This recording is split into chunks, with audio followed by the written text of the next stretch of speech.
گلگت بلتستان میں سیلابی ریلوں سے تباہی کی داستانیں۔ ضلع گانچے کے قدیمی گاؤں کندوز میں ہر طرف تباہی کے مناظر۔ سیلابی ریلے کی زد میں آ کر 49 سے زائد مکانات تباہ، متعدد خاندان بے گھر ہو گئے۔ فیری میڈوز میں پھنسے کچھ سیاحوں کو بذریعہ ہیلی کاپٹر ریسکیو کر لیا گیا۔ چلاس میں تھور مینار کے مقام پر لینڈ سلائیڈنگ، شاہراہ بابو سر پر 9 چھوٹے گاؤں تباہ ہو گئے۔ تھور مینار کے مقام پر شاہراہ ریشم بحال کر دی گئی۔ لاپتہ سیاحوں کی تلاش کے لیے آپریشن۔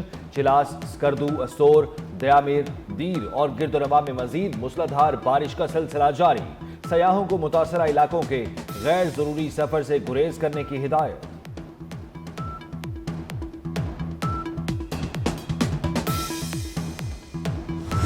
مانسون کا پہلے سے زیادہ طاقتور سسٹم ملک میں داخل۔ لاہور سمیت پنجاب کے مختلف شہروں میں بارش۔ خیبر پختونخوا، گلگت بلتستان اور آزاد کشمیر میں بھی گرج چمک کے ساتھ بارش کا امکان۔ بلوچستان اور سندھ میں 29 سے 31 جولائی تک موسلادھار بارش ہو سکتی ہے۔ محکمہ موسمیات نے اربن اور فلیش فلڈنگ کا الرٹ جاری کر دیا۔ بارشوں کے باعث راول ڈیم میں پانی کی سطح بلند، سپل ویز کو کھولنے کا فیصلہ۔ منگلا ڈیم میں بھی پانی کی سطح میں تیزی سے اضافہ۔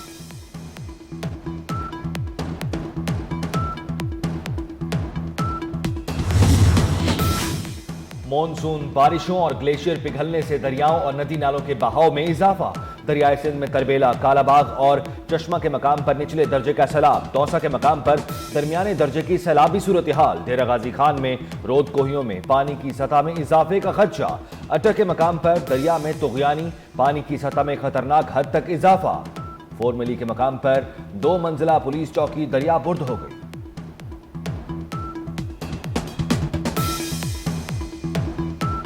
وفاقی وزیر داخلہ محسن نقوی کا کوئٹہ کا دورہ۔ صوبائی وزراء اور اعلیٰ حکام نے ایئرپورٹ پر استقبال کیا۔ وزیر داخلہ کی وزیر اعلیٰ بلوچستان سرفراز بگٹی سے ملاقات۔ فتنہ الہندوستان کے دہشت گردوں کی سرکوبی کے اقدامات پر تبادلہ خیال۔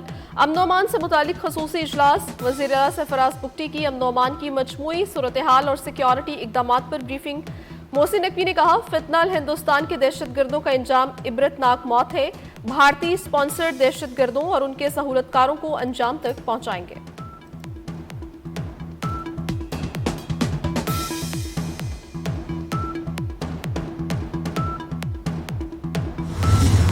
سی سی ڈی کے لاہور میں مبینہ مقابلے۔ اقبال ٹاؤن اور سول لائن میں مبینہ پولیس مقابلوں میں 2 ریکارڈ یافتہ ڈاکو مارے گئے۔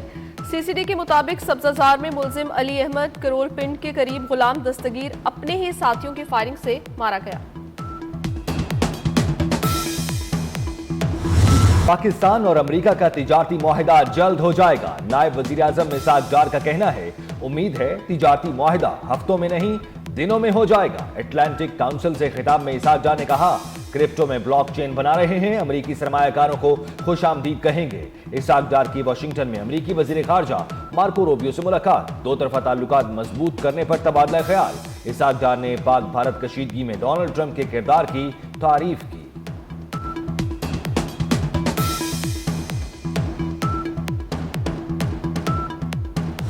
نائب وزیر اعظم اسحاق ڈار اور امریکی وزیر خارجہ مارکو روبیو کی ملاقات مثبت رہی۔ ایران سے ثالثی پر پاکستان کے کردار کی تعریف کی گئی۔ ترجمان امریکی محکمہ خارجہ ٹامی بروس کا کہنا ہے، دونوں رہنماؤں نے معدنیات اور کانکنی کے شعبے میں تعاون پر بھی گفتگو کی۔ مارکو روبیو نے باہمی مفاد میں 2 طرفہ تجارتی تعلقات کو وسعت دینے کی ضرورت پر زور دیا۔ ملاقات میں دہشت گردی بالخصوص داعش کے خلاف تعاون کو مزید مؤثر بنانے پر بھی اتفاق ہوا۔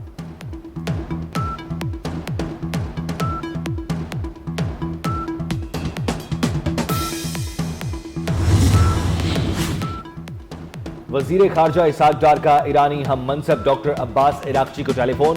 غزہ میں انسانی صورتحال پر شدید تشویش کا اظہار۔ ڈاکٹر عباس عراقچی نے صہیونی پارلیمنٹ کی مغربی کنارے پر قبضے کی شدید مذمت کرتے ہوئے کہا، اسرائیل فلسطین کی شناخت مٹانے کے لیے طویل المدتی منصوبے پر عمل پیرا ہے۔ نائب وزیر اعظم کا ایران اور دیگر اسلامی ممالک کے ساتھ مل کر غزہ میں انسانی امداد کی فراہمی اور بحران کے خاتمے کے لیے سیاسی حل پر زور۔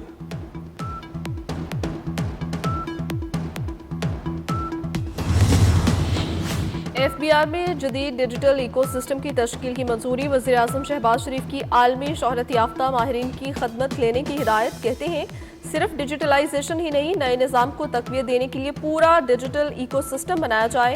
خام مال کی تیاری اور درآمد مصنوعات کی مینوفیکچرنگ اور صارف کی خریداری تک کے تمام ڈیٹا کو ایک ہی سسٹم سے منسلک کیا جائے۔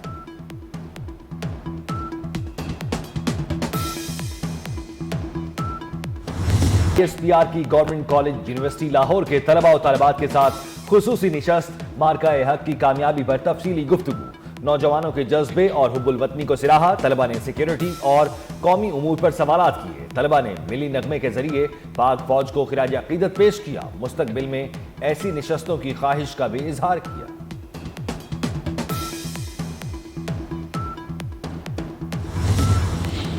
لندن ہائی کورٹ میں عادل راجہ کے خلاف ہتک عزت کیس کا ٹرائل مکمل، عدالت میں عادل راجہ کی جھوٹی کہانیوں اور بے بنیاد دعووں کا بھانڈا پھوٹ گیا۔ جج سپیئرمین کا کہنا تھا کہ ایک بھی ثبوت پیش نہیں کیا گیا، عدالت نے فیصلہ محفوظ کر لیا، جلد سنائے جانے کا امکان۔ عدالت میں راشد نصیر کے خلاف انتخابی دھاندلی یا عدالتی اثر و رسوخ کا کوئی ثبوت پیش نہ کیا جا سکا۔ آصف زرداری 70 برس کے ہو گئے، پارٹی رہنماؤں اور کارکنوں کی طرف سے مبارکباد کے پیغامات، ملک بھر میں پاکستان پیپلز پارٹی کے زیر اہتمام تقریبات، سالگرہ کے کیک کاٹے گئے۔ گھوٹکی میں ٹک ٹاکر سمیرا راجپوت کی لاش گھر سے ملنے کا واقعہ، مقتولہ کی بیٹی کی مدعیت میں قتل کا مقدمہ درج کر لیا گیا۔ مقدمے میں 2 ملزم عمران اور علی رضا نامزد، پولیس کے مطابق دونوں ملزمان گرفتار اور معاملے کی تحقیقات جاری ہیں۔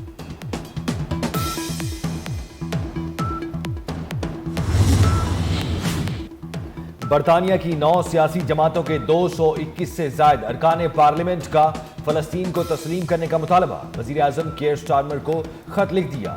خط لکھنے والے اراکین کی قیادت لیبر پارٹی کے رکن سارا چیمپئن کر رہی ہیں۔ برطانوی وزیر اعظم پر فلسطین کو بطور ریاست تسلیم کرنے کے لیے دباؤ بڑھ گیا۔ اس سے پہلے فرانسیسی صدر نے بھی فلسطین کو تسلیم کرنے کا اعلان کر رکھا ہے۔ ایس پی آر کی گورنمنٹ کالج یونیورسٹی لاہور کے طلباء و طالبات کے ساتھ خصوصی نشست مارکہ حق کی کامیابی پر تفصیلی گفتگو، نوجوانوں کے جذبے اور حب الوطنی کو سراہا، طلباء نے سیکیورٹی اور قومی امور پر سوالات کیے، طلباء نے ملی نغمے کے ذریعے پاک فوج کو خراج عقیدت پیش کیا، مستقبل میں ایسی نشستوں کی خواہش کا بھی اظہار کیا۔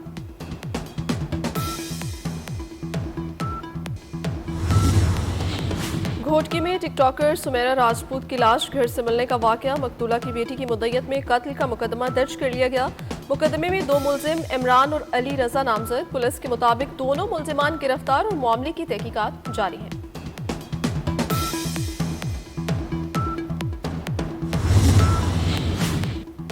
برطانیہ کی 9 سیاسی جماعتوں کے 221 سے زائد ارکان پارلیمنٹ کا فلسطین کو تسلیم کرنے کا مطالبہ، وزیر اعظم کیئر سٹارمر کو خط لکھ دیا۔